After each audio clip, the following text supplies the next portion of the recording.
For millennia, across the arid deserts of the ancient world, a set of laws have stood as a testament to the human desire for order and morality.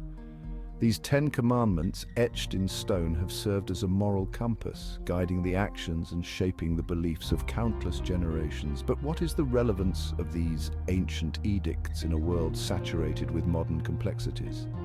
How do these commandments, given amidst the dust and clamor of a bygone era, speak to the very essence of what it means to be human, to live, to love, and to strive for something beyond ourselves?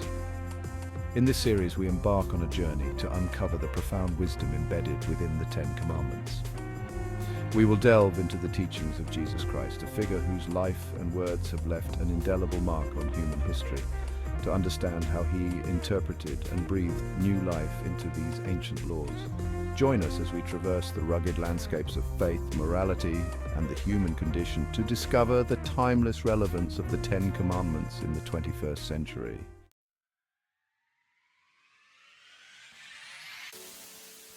The first commandment stands as a stark declaration, a line drawn in the sand. It speaks of allegiance, of unwavering devotion to a singular, all-powerful entity. But what does it truly mean to have no other gods before the God of Abraham? Jesus, in his teachings, illuminates this seemingly simple commandment, revealing its profound depth. He speaks of love not as a fleeting emotion, but as the very foundation of our relationship with the divine. To love God with all our heart, soul, and mind is to center our entire being around him. It is to allow his presence to permeate every aspect of our lives, influencing our thoughts, guiding our actions, and shaping our desires. This all-encompassing love, Jesus suggests, is not a burden, but a source of liberation, freeing us from the tyranny of lesser idols. For when we elevate anything above God, be it wealth, power, or even our own desires, we create false idols that enslave us, leaving us yearning for fulfillment in things that ultimately cannot satisfy. The second commandment delves into the essence of worship. It warns against creating idols, physical representations of the divine. Jesus challenges us to move beyond outward forms and rituals. True worship is a matter of the heart, an inward transformation. Worship God in spirit and truth, with authenticity and sincerity. Dismantle the idols in our minds, the limited understandings of God. Modern idols demand our time, energy, and devotion. True freedom is found in aligning with God's will. Seek the divine in the depths of our being, where true worship resides.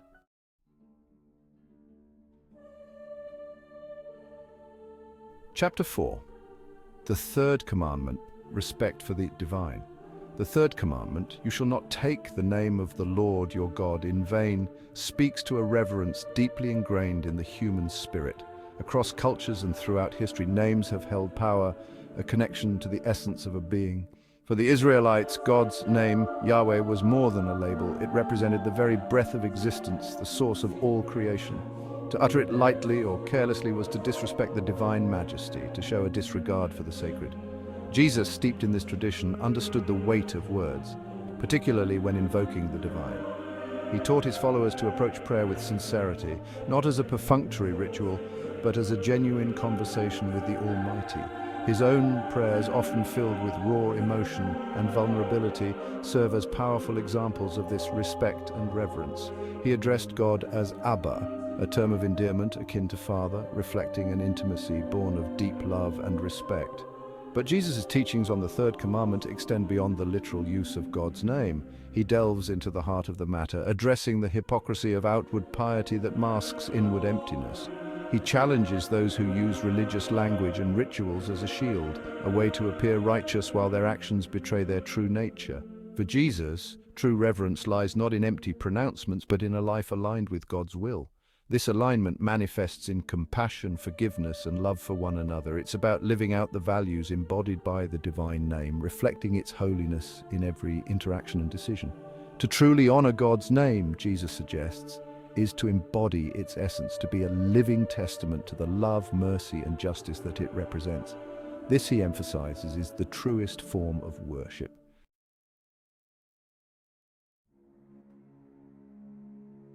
Chapter 5. The fourth commandment, a time for rest and renewal. The fourth commandment, remember the Sabbath day, to keep it holy, introduces a rhythm to life, a cycle of work and rest essential to the human experience. The Sabbath, a day set aside for rest and worship, was a radical concept in the ancient world. It was a day for contemplation, for gratitude, and for the nourishment of the soul. Jesus reminded his followers that the Sabbath was made for man, not man for the Sabbath. It was a gift, not a burden, intended to bring joy, restoration, and a deeper connection to the divine. His message was clear. The Sabbath was about more than outward observance. It was about cultivating an inner state of rest, a Sabbath heart. We're reminded of the importance of carving out time for rest and renewal, for nurturing our souls and reconnecting with what truly matters.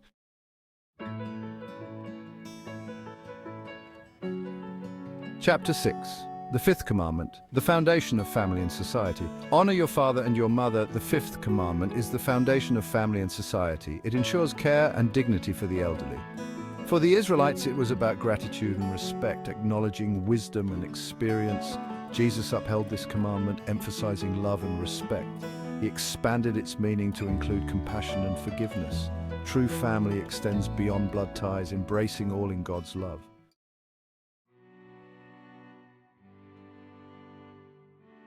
Chapter 7, the Sixth Commandment, Beyond the Act. The Sixth Commandment, Thou shalt not murder, stands as a stark reminder of the sanctity of human life.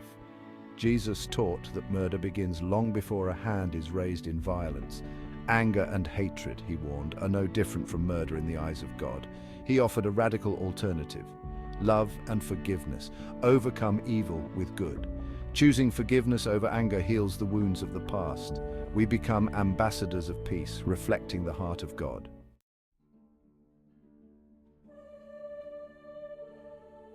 Chapter 8. The Seventh Commandment, Purity of Heart, Strength of Commitment. The Seventh Commandment, Thou shalt not commit adultery, speaks directly to the sanctity of marriage, a sacred bond between two individuals. It is a commandment that safeguards trust, loyalty, and the very foundation of family.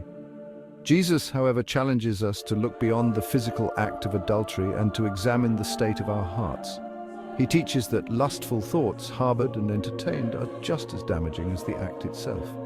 It is in the quiet spaces of our minds, in the secret desires we hold, where faithfulness is truly tested. Just as a still lake reflects the heavens above, so too should our hearts reflect purity and unwavering commitment.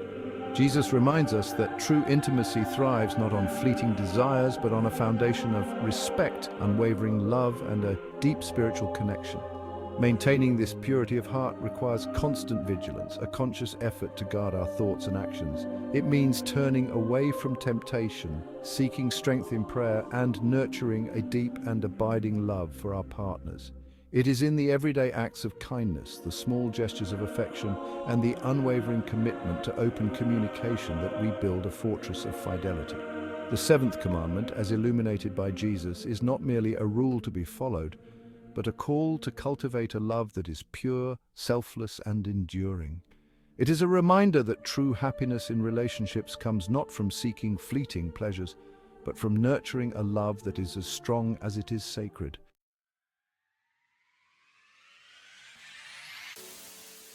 Chapter 9. The Eighth Commandment. More than just possessions.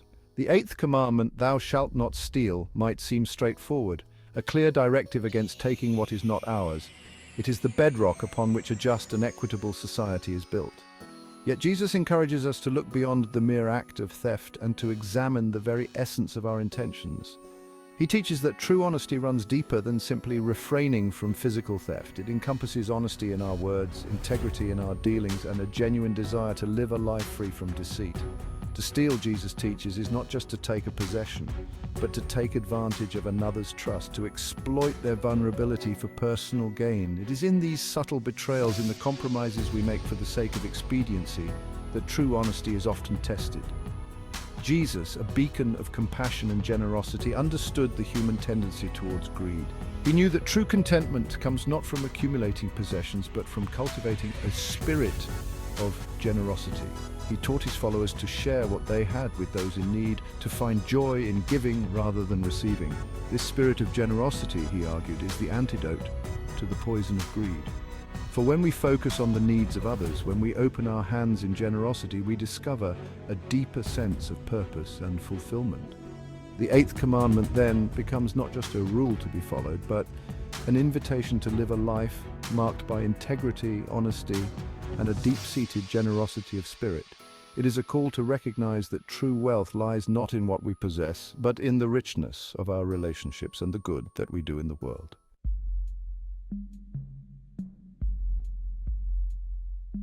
Chapter 10:9. The Ninth Commandment. The Ninth Commandment, a pillar of social order, declares, "Thou shalt not bear false witness against thy neighbor." It speaks to the very fabric of trust that binds communities together. In the bustling marketplaces of ancient Israel, where reputation was paramount, a single falsehood could shatter a life's work. It was a world where one's word was their bond and honesty, a sacred duty. Jesus, in his teachings, echoed this reverence for truth. He warned against deceit, recognizing its insidious power to erode trust and sow discord among even the closest of companions. For him, truthfulness was not merely an obligation, but a reflection of one's inner character. Jesus, in the Sermon on the Mount, implored his followers to let their yes be yes and their no be no. Exaggeration, half-truths, and manipulative words, he cautioned, all stemmed from the same root of dishonesty. He spoke of the corrosive effect of lies, how they spread like wildfire, consuming not only the liar, but also those caught in the inferno of their deception. A single untruth, he warned, could have devastating consequences, shattering relationships and tearing communities apart. Instead, Jesus urged his followers to embrace truth as a cornerstone of their lives. He taught that truthfulness, even when difficult, paved the path towards genuine connection and lasting peace. He reminded them that living in truth was not just about avoiding falsehoods, but actively pursuing righteousness and integrity in all their dealings. By adhering to the spirit of the Ninth Commandment, Jesus taught, we contribute to a world where trust flourishes and where honesty serves as the bedrock of human interaction.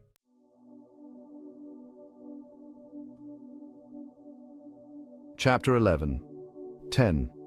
The 10th Commandment, a profound statement on human desire, states, "Thou shalt not covet." It delves into the deepest recesses of the human heart, addressing the insidious nature of envy and greed. Unlike the preceding commandments, which focus on outward actions, this final decree penetrates the invisible realm of thought and desire. It warns against the insatiable hunger for more, a hunger that can never be truly satiated. Jesus, in his teachings, understood the corrosive nature of covetousness. He saw how it poisoned the soul, breeding discontent and fueling a relentless pursuit of material possessions at the expense of spiritual fulfillment. He taught that true happiness stemmed not from the abundance of possessions, but from a heart rich in gratitude and contentment. The relentless pursuit of more, he warned, was a futile chase, leaving one perpetually unsatisfied and spiritually impoverished. Jesus, through his own example of simplicity and selflessness, demonstrated the power of detachment from material wealth. He showed that true freedom lay not in accumulating possessions, but in liberating one's self from the shackles of desire. He encouraged his followers to cultivate a spirit of generosity, to find joy in giving rather than receiving. By sharing their resources and caring for those in need, he taught, they could break free from the grip of covetousness and experience the true riches of a life lived in service to others. The 10th Commandment, as interpreted by Jesus, serves as a potent reminder to prioritize inner peace over material gain, to find contentment in the present moment, and to direct our desires towards the pursuit of spiritual fulfillment.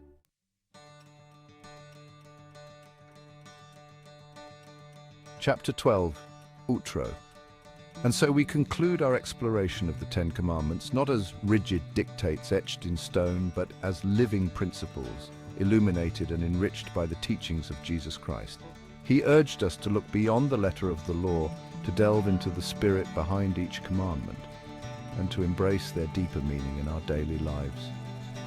He showed us that these ancient precepts, far from being outdated, remain eternally relevant, guiding us towards a life of love, compassion, and righteousness.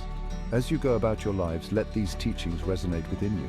May they inspire you to cultivate a heart of love for God and your neighbor, to strive for justice and mercy in all your interactions, and to live each day in the spirit of truth, humility, and gratitude. Thank you for joining us on this journey. We encourage you to subscribe for more content that explores the intersection of faith and daily life.